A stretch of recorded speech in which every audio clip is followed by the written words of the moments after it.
हम्म।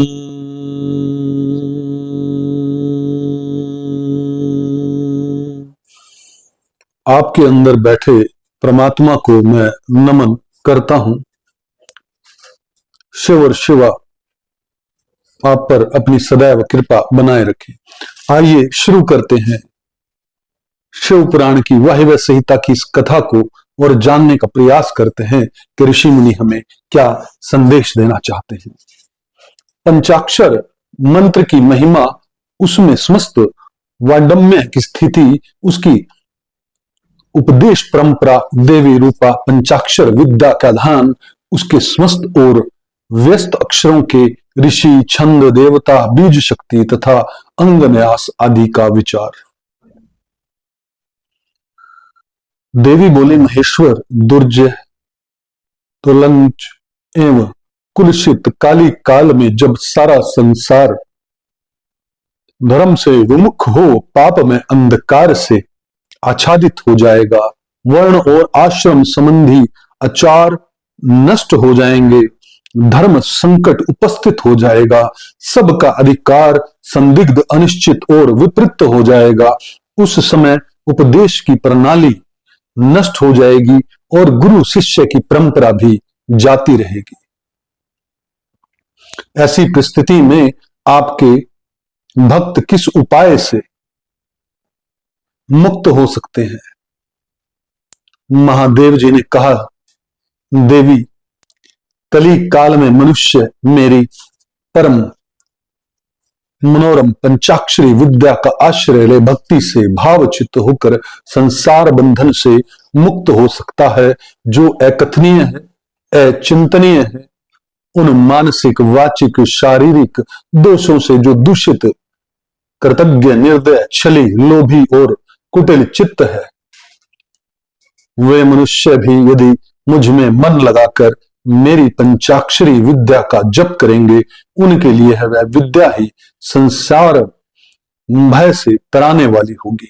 देवी, मैंने बारंबार प्रतिज्ञा पूर्वक यह बात कही है कि भूतल पर मेरा पतित हुआ भक्त भी इस पंचाक्षरी विद्या के द्वारा बंधन से मुक्त हो जाता है।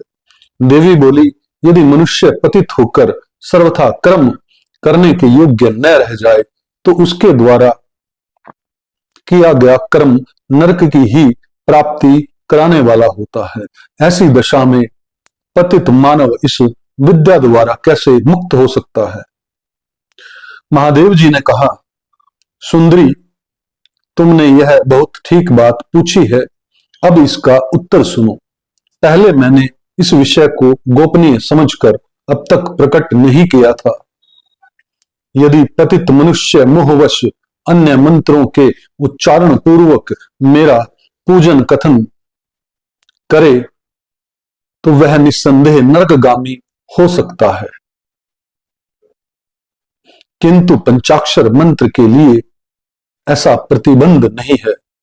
जो केवल जल पीकर और हवा खाकर तप करते हैं तथा दूसरे लोग जो नाना प्रकार के व्रतों द्वारा अपने शरीर को सुखाते हैं, उन्हें इन व्रतों द्वारा मेरे लोक की प्राप्ति नहीं होती, परंतु जो भक्ति पूर्वक पंचाक्षर मंत्र से ही एक बार मेरा पूजन कर लेता है, वह भी इस मंत्र के ही प्रताप से मेरे धाम में पहुंच जाता है। इसलिए तप, यज्ञ, व्रत और नियम पंचाक्षर द्वारा मेरे पूजन की करोड़वीं कला के समान भी नहीं है। कोई वृद्ध हो या मुक्त, जो पंचाक्षर मंत्र द्वारा मेरा पूजन करता है, वह अवश्य ही संसार पाश से छुटकारा पा जाता है। देवी, ईशान आदि 5 ब्रह्मा जिसके अंग हैं, उस षडक्षर या पंचाक्षर मंत्र के द्वारा जो भक्ति भाव से मेरा पूजन करता है, वह मुक्त हो जाता है। कोई पतित हो या अपतित, वह इस पंचाक्षर मंत्र के द्वारा मेरा पूजन करे।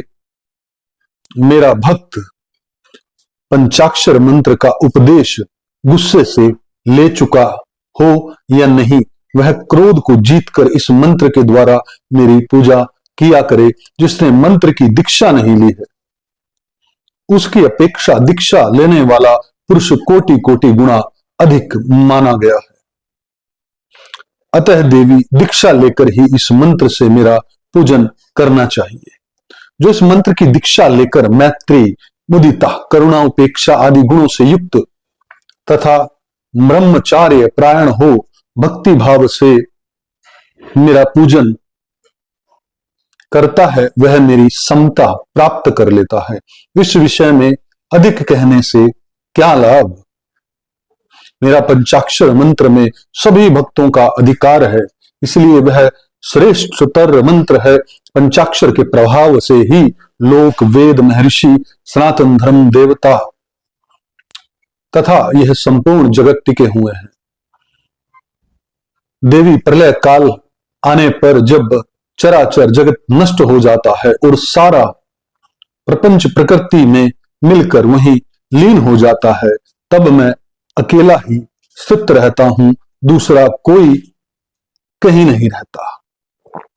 उस समय समस्त देवता और शास्त्र पंचाक्षर मंत्र में स्थित होते हैं। अतः मेरी शक्ति से पालित होने के कारण वे नष्ट नहीं होते। तदंतर मुझसे प्रकृति और पुरुष के भेद से युक्त सृष्टि होती है। तत्पश्चात त्रिगुणात्मक मूर्तियों का संहार करने वाला अवान्तर प्रलय होता है।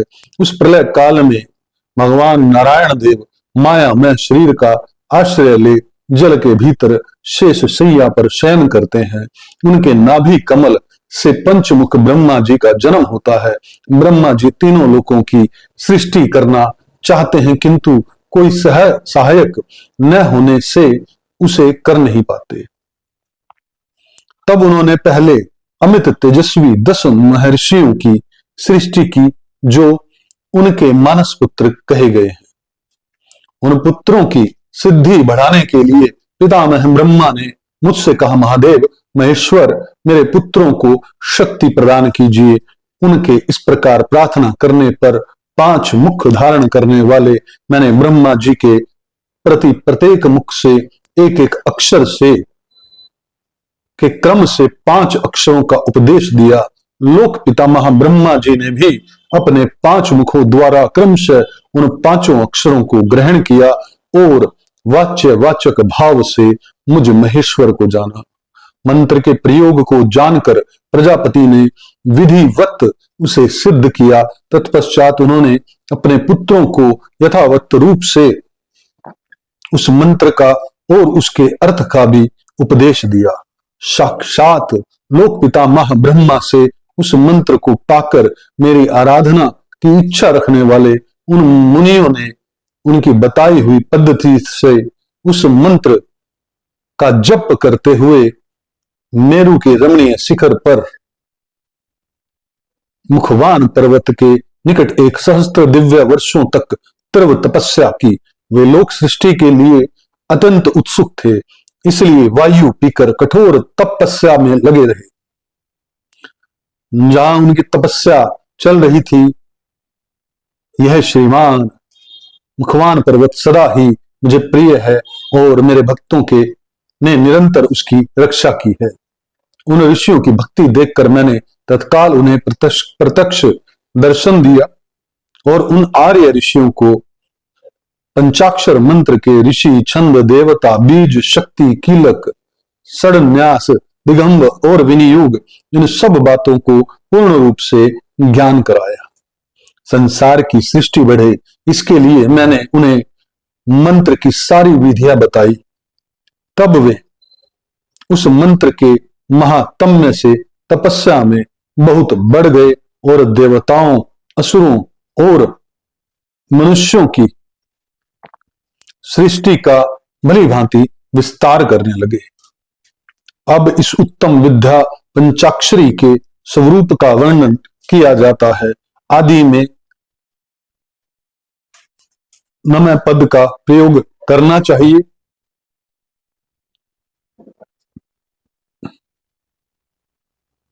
उसके बाद शिवाय पद का, यही वह पंचाक्षरी विद्या है जो समस्त श्रुतियों की शिरमोर है तथा संपूर्ण शब्द समुदाय की सनातन बीज रूपणी है। यह विद्या पहले मेरे मुख से निकली, इसलिए मेरे ही स्वरूप का प्रतिपादन करने वाली है। इसका एक देवी के रूप में ध्यान करना चाहिए। इस देवी की अंग कांति तपाए हुए स्वर्ण के समान है। इसके 3 पयोधर ऊपर उठे हुए हैं।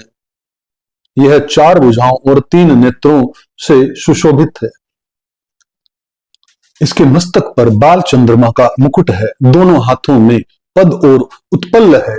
अन्य 2 हाथों में वरद और अभय की मुद्रा है। मुखाकृति सौम्य है। यह समस्त शुभ लक्षणों से संपन्न तथा संपूर्ण आभूषणों से विभूषित है। श्वेत कमल के अनुसार आसन पर विराजमान है। इसके काले काले घुंघराले केश बड़ी शोभा पा रहे हैं। इसके अंगों में 5 प्रकार के वर्ण हैं, जिनकी रश्मियां प्रकाशित हो रही हैं। वे वर्ण है पीत, कृष्ण, ध्रुम, स्वर्णिम तथा रक्त। इन वर्णों का यदि पृथक पृथक प्रयोग हो तो इन्हें बिंदु और नाद से विभूषित करना चाहिए। बिंदु की आकृति अर्धचंद्र के समान है और नाद की आकृति दीप शिखा के समान सम्मुखी। यूं तो इस मंत्र के सभी अक्षर बीज रूप है, यद्यपि उनमें दूसरे अक्षर को इस मंत्र का बीज समझना चाहिए। दीर्घ स्वर पूर्वक जो चौथा वर्ण है उसे कीलक और 5वें वर्ण को शक्ति समझना चाहिए। इस मंत्र के वामदेव ऋषि पंक्ति छंद वरान में मैं शिव ही इस मंत्र का देवता हूं। वरारोहे गौतम, अत्रि, विश्वामित्र, अंगिरा और भारद्वाज ये नकारादि वर्णों के क्रमशः ऋषि माने गए हैं। गायत्री, अनुष्टुप, त्रिष्टुप, बृहति और विराट ये क्रमशः 5 अक्षरों के छंद हैं। रुद्र, इंद्र, विष्णु, ब्रह्मा और स्कंद ये क्रमशः उन अक्षरों के देवता हैं। वराने मेरे पूर्व आदि चारों दिशाओं के तथा ऊपर के 5 मुख इन नकार आदि अक्षरों के क्रमशः स्थान है। पंचाक्षर मंत्र का पहला अक्षर उदात्त है, दूसरा और चौथा भी उदात्त ही है। 5वां सवरित और तीसरा अक्षर अनुदात माना गया है। इस पंचाक्षर मंत्र के मूल विद्या शिव, शैव, सूत्र तथा पंचाक्षर नाम जाने। शैव शिव संबंधी बीज प्रणव मेरा विशाल हृदय है। नकार सिर कहा गया है। मकार शिखा, सी कवच, वा नेत्र और यकार अस्त्र है। इन वर्णों के अंत में अंगों के चतुर्थ अंत रूप के 7 क्रमशः नमः, स्वाहा, शुद्ध, हुम, वोष्ट और फट जोड़ने से अंगन्यास होता है। देवी थोड़े से भेद के साथ यह तुम्हारा भी मूल मंत्र है।